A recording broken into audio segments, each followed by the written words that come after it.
क्या आप जानते हैं कि इराक में पैदा होने वाले सलाहुद्दीन अय्यूबी ने ही बैतुल मुक़द्दस को फतह किया था। सलाहुद्दीन अय्यूबी ने ही दुनिया की सबसे आधुनिक सल्तनत की बुनियाद रखी थी। उनके जरिए स्थापित की गई अय्यूबी सल्तनत ने 100 सालों तक आधी दुनिया पर राज किया। इस सल्तनत की सरहदें मिस्र से लेकर सीरिया, तुर्की, यमन, हिजाज और अफ्रीका तक फैली हुई थी।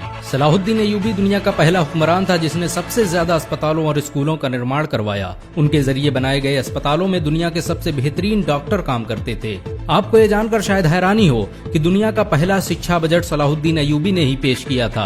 उन्होंने छात्रों के रहने के लिए हॉस्टल और कैंटीन बनाने की जिस परंपरा की शुरुआत की, उसे आज पूरी दुनिया में इस्तेमाल किया जाता है। सलाहुद्दीन अय्यूबी ने कभी जनता का पैसा खुद पर खर्च नहीं किया, यहाँ तक कि उन्होंने अपनी जिंदगी में कभी रेशमी कपड़े नहीं पहने। इतनी बड़ी सल्तनत का मालिक होने के बावजूद सुल्तान सलाहुद्दीन अय्यूबी ने अपनी पूरी जिंदगी एक टेंट में गुजार दी। सुल्तान सलाहुद्दीन अय्यूबी को इतिहास का सबसे न्यायप्रिय बादशाह कहा जाता है। उनके दरबार में हर इंसान को आने की इजाजत थी।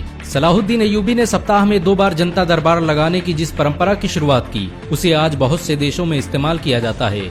सलाहुद्दीन अय्यूबी की इंसाफ पसंदी का यह आलम था कि यहूदी और ईसाई भी अपने फैसलों के लिए उनके दरबार आते थे। सुल्तान सलाहुद्दीन अय्यूबी के दौर में मिस्र दुनिया के सबसे अमीर शहरों में से एक था। उनकी हुकूमत में काहिरा और दमिश्क के अस्पतालों में दुनिया भर से लोग इलाज के लिए आते थे। दुनिया के मशहूर वैज्ञानिक एडलॉर्ड ने साइंस की शिक्षा मिस्र और सीरिया में हासिल की थी। आपको ये जानकर शायद हैरानी हो कि सलाहुद्दीन अय्यूबी के जरिए स्थापित की गई सल्तनत अय्यूबिया में ही आंखों के इलाज पर सबसे ज्यादा रिसर्च की गई। मोतियाबिंद का सबसे बेहतरीन इलाज मिस्र में ही खोजा गया था।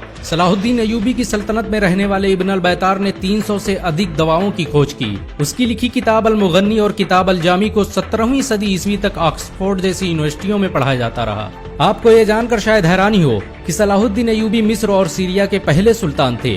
उन्हें इस्लाम का